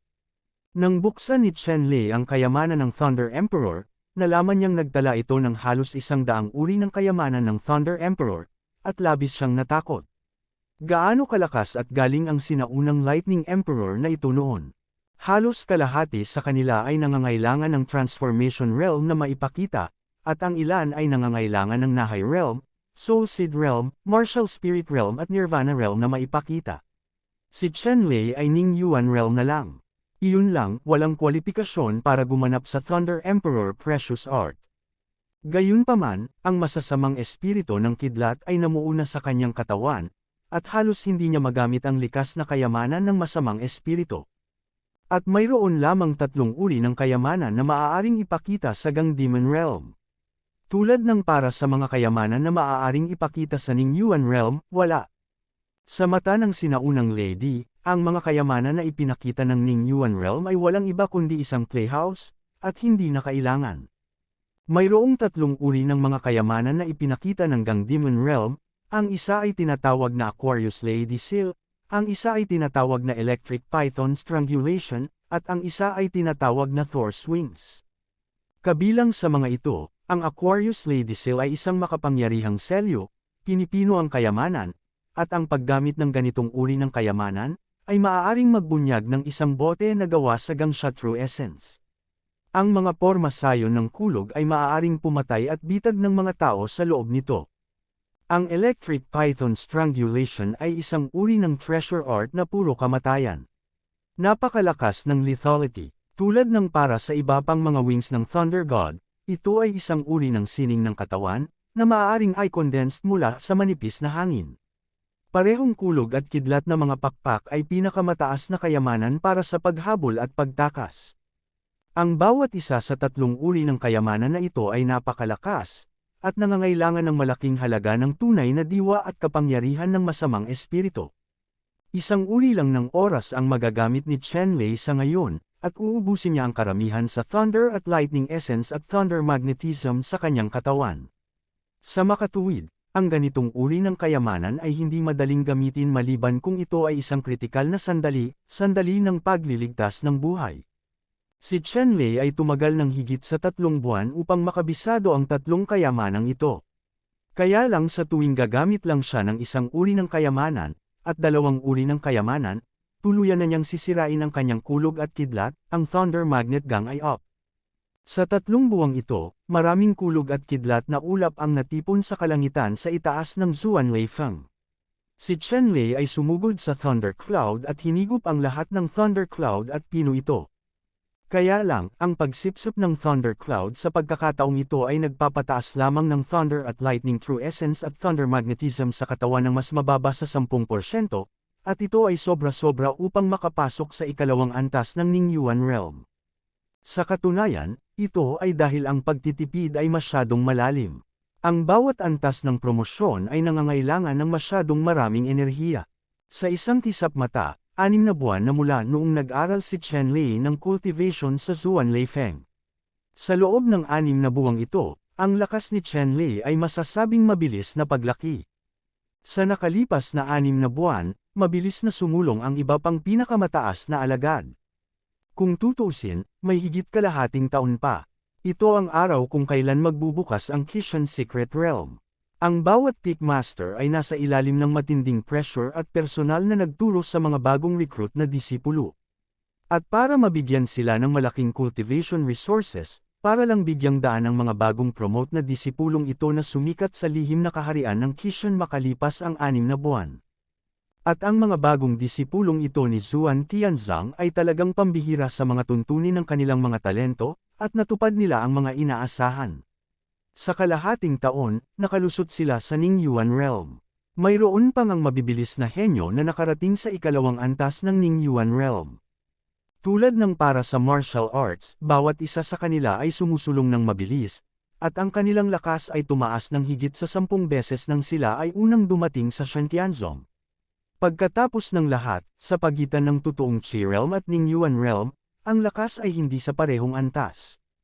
Sa araw na ito, tinawagan ni Lei Meng si Chen Lei at sinabing, "Chen Lei, kalahating taon ka nang nagsasaka sa bundok. Sa nakalipas na 6 na buwan, ang iyong paglilinang ay gumawa ng malaking pag-unlad, nakikita ko. Ang pagtawag sa iyo ngayon ay isang bagay na dapat sabihin sa iyo, upang magkaroon ka ng psikolohikal na paghahanda." Panipi. Guro, mangyaring sabihin sa akin kung ano ang nangyari. Nakita ni Chen Lei na formal na tinawag ni Lei Meng ang kanyang sarili, at naramdaman niya na maaaring hindi maliit ang mga bagay, kaya same time siyang nagtanong. Kabanata 110, tumingin si Lei Meng kay Chen Lei at sinabing, "Sa aking Xuantian sect, mayroong isang mas kawili-wiling panuntunan, iyon ay, para sa mga bagong recruit na disipulo, tuwing 6 na buwan, maaari kang maglaro ng isang mountain climbing game. Sa madaling salita, maaari kang pumunta sa iba pang mga peak at hamunin ang mga disipulo ng parehong henerasyon mula sa iba pang mga peak. Kung maaari kang manalo ng 10 laro ng sunod-sunod, maaari mong hilingin sa kabilang partido na sumang-ayon sa isang kondisyon. Ang mga kondisyong ito ay maaaring mga ehersisyo, bihirang mga table tasks o anumang iba pang kahilingan, syempre, anumang kahilingan ay hindi kasama ang mga hindi makatwirang kahilingan tulad ng pagpapakamatay o pananakit sa sarili. Dati, si Zuan Leifeng ay walang mga alagad maliban sa akin, ang masamang matandang ito. Kaya ang pag-akyat at pag-akyat sa pavilion na ito, walang tungkol sa Zuan Leifeng, ngunit ang taong ito ay naiiba. Ikaw lang ang naging bago, sa Zuan Leifeng. Introductory students, then, based on master's popularity, I'm afraid na maraming tao ang pupunta sa climbing gym. Ang hiling ko sa iyo ay harapin ang mga umaakyat na sumipa sa gym, kahit sino pa sila, matatalo nila ako pabalik Shu Sheng, huwag kang magpapatalo, kaya mo ba? Panipi. May mga ganyang aktibidad. Ang galing talaga. Nanatili ako sa bundok at medyo nainip. Kung may darating para umakyat sa mga bundok at mag-ehersisyo sa gym, iyon ang pinakamaganda. Nang marinig ni Chen Lei na si Shen Tianzong ay may ganoong mga regulasyon, hindi niya maiwasang matuwa. Siya mismo ay lawless teacher, plus lawless teacher, hindi niya talaga alam na sisipain niya ang pag-akyat ng bundok this time. Ano ang hitsura nito? Siya nga pala master, pwede ba akong pumunta sa isa pang piknik? Hindi ba dapat hayaan ko na lang silang pumunta dito? Hindi ba ako pupunta doon? Naisip ni Chen Lei ang isa pang tanong. Ngumiti si Lei Meng at umiling, at sinabing, "Syempre hindi. Kung gusto mong sipain ang gym, syempre walang makakapigil. Gayunpaman, mayroon ka bang tiwala na harapin ang mga alagad ng iba pang mga taluktok? Dapat mong malaman na ikaw ay isang tao lamang. Ang mga disipulo mula sa iba pang mga taluktok ay kadalasang daan-daang libo, kaya ang presyon ay hindi normal." Panipi. Naiinis na umiling si Chen Lei, at sinabing, "Ano ang silbi ng mas maraming tao? Guro, anong mga kaaway mayroon ang iyong matatandang lalaki? Sa pagkakataong ito ay aakyat ako at maglalaro sa gym, at papagan ko rin ang iyong mga magulang para maibsan ang kanilang galit. Panipi. Tumawa si Lei Meng at sinabing, kung pag-uusapan ang tungkol sa mga kaaway, sa buong Xuantian sect, natatakot ako na silang lahat ay mga kaaway ko. Gayunpaman, walang naglalakas loob na ay bully ako, binubuli ko ang iba. Gayunpaman, ang Xuanwupik ay naging napakamayabang kamakailan, hindi ako sanay sa kanilang hitsura, maaari kang tumuon sa pag-aalaga sa kanila. Panipi. Xuanwupik, okay, akyat muna tayo sa Xuanwupik. Naalala ni Chen Lei ang puot na ipinakita sa kanya ni Hu Shengkui, ang master ng Xuanwupik, gayon din ang mga lolo't lola na sina Dong Qinglin at Dong Shuliang, gayon din sina Siyang Huayon, Yi Zon at iba pa. Lahat sila ay tila sumasamba sa linya ng Xuanwupik sa kanyang kaaway, kung aakyat siya at sisipain ng gym, natural na makakahanap siya ng ganoong tao upang magsimula. Well, ito ay nakasalalay sa iyong kagustuhan. Maaari kang pumunta sa Peking Hall kung saan gusto mo. Isa lang ang kondisyon ko, iyon ay, maaari ka lang manalo at hindi matatalo. Oo, guro, huwag kang mag-alala, sabi ni Chen Lei. Kapag biglang may dumating na kampana mula sa ilalim ng bundok, at iyon ay ang welcoming bell sa ilalim ng Xuan Lei Peak, na tumutunog. Ang Xuan Lei Feng ay walang bisitang bumibisita sa buong taon, ngunit may mga bisita dito ngayon. Nag-isip sandali si Lei Meng, saka tumawa, at sinabing, Chen Lei, parang hindi mo na kailangan pang lumabas. May lumapit sa kanya sa inisyatiba. Panipi. Ngumiti din si Chen Lei, gusto kong makita, kung sino ang nagmamadaling ipadala sa pinto para bugbugin. Pagkatapos magsalita, tumayo si Chen Lei at nagmamadaling bumaba ng bundok. Pagdating ko sa tarangkahan ng Xuan Leifeng Mountain, nakita ko ang isang dosenang kabataang disipulo na nakatayo sa ilalim ng Xuan Leifeng, nakatingin kay Xuan Leifeng, at nakaturo. Ito ba ang Xuan Lei Peak? Ito ay masasamang bundok at masamang tubig. Walang paraan upang ihambing sa aming Xuanwupik. Walang galit dito. Ito ba ay isang lugar kung saan nakatira ang mga tao? Natatakot ako na kahit aso ay hindi maninirahan dito. Sabi ng isang alagad na may halong panghahamak. Hindi mo alam na ang Xuan Lei Peak ay ang lupain ng masasamang bundok at masasamang tubig sa ating Xuantian sect. Sa kasamaang palad, na nag-iiwan sa amin na nakatayo sa nakakapagod na mga timbang, kahit na manalo kami sa isang climbing kick sa gym, walang langis at tubig. Maaari itong pang-isda. Bumantong hininga ang isa pang alagad at sinabi. Binigyan ka ni Senior Brother Dong ng 2 bote ng Ning Yuan Dan. Hindi pa ba sapat yun? Sa pagkakataong ito, kailangan lang nating putulin ang mga binti ni Chen Lei. Tulad ng para sa langis at tubig, mula kay Chen Haotian at Chen Ming. Makikita na ang mga taong ito mula sa Qingyang City ay talagang mahirap, walang mamantika na tubig. Sabi ng isa pang alagad na nakangisi. Siya nga pala, Senior Brother, narinig ko na tuturuan mo ang 2 magkapatid na Chen Haotian at Chen Ming. Hindi ko alam kung ano ang mangyayari. Tanong ng isang estudyante. Ano pa, 2 sako ng dayami, ilang tadyang ang aking nabasag sa isang iglap, ngunit ang aking 2 paa ay nabali pa rin ayon sa kahilingan ni Senior Brother Dong, at hindi bababa sa 2 ang kailangan. 3 buwan na akong nakahiga sa kama. Ako ang pinakamapagkakatiwalaang tao, nangongolekta ng pera, at tumutulong sa iba na maalis ang mga sakuna. Hiniling ni Dong Senior Brother na baliin ang kanilang mga binti. Pagkatapos ay mabali ang kanilang mga binti. Ribs, regalo ba yan? Panipi. Napangiti ng may pagmamalaki ang estudyante. Brother Zing, sino ba ang hindi nakakaalam na isa ka sa nangungunang 10 disipulo ko sa Xuanwupik? Sa iyong lakas, ang personal na pakikitungo sa 2 panlabas na disipulo, sina Chen Haotian at Chen Ming, ay talagang sobra-sobra. Mataray na sabi ng isang alagad.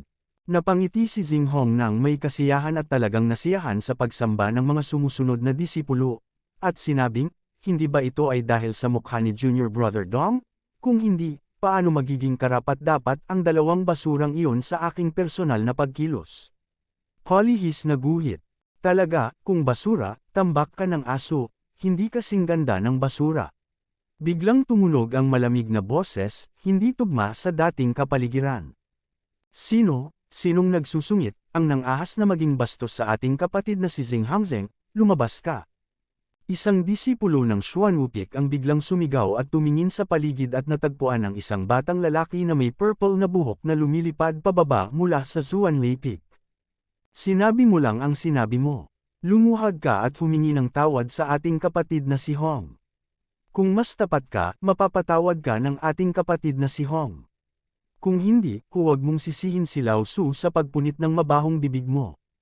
Malinaw na nauunawaan ng alagad na ito ang diwa ng pambabala. Si Xinghong ay hindi nagpahayag ng anumang kawalang kasiyahan. Ang disipulong ito ay humiling at nagsimulang magbanta kay Chen Lei. Tumango si Xinghong bilang kasiyahan. Ang junior brother na ito ay medyo kawili-wili, at susuportahan niya siya sa hinaharap. Ngumisi si Chen Lei at nagsabi, ang mga bagay na hindi alam kung sila ay mabubuhay o mamamatay, maglakas loob na maging mayabang dito at hanapin ang kamatayan. Pagkatapos magsalita, direktang sinampal ni Chen Lei ang disipulo. Ngumisi ang disipulo at sinabing, Chen Lei, sa tingin mo natatakot ako na hindi ka magtatagumpay, kaya naglakas loob akong gawin muna ito, pagkatapos ay huwag mo akong sisihin sa pagiging hindi magalang. Panipi. Nang matapos siyang magsalita ay ikinumpas niya ang kanyang palad upang salubungin siya, at may makapal na ningning ng sigla na kumikislap sa kanyang palad, halatang ginagamit niya ang lahat ng kanyang lakas. Gayunpaman, hindi abnormal ang palad ni Chen Lei, at walang palatandaan ng sigla. Tumama ang isang palad sa palad nitong si Yuan Qi na disipulo. And if you like my videos, please like, share, and subscribe.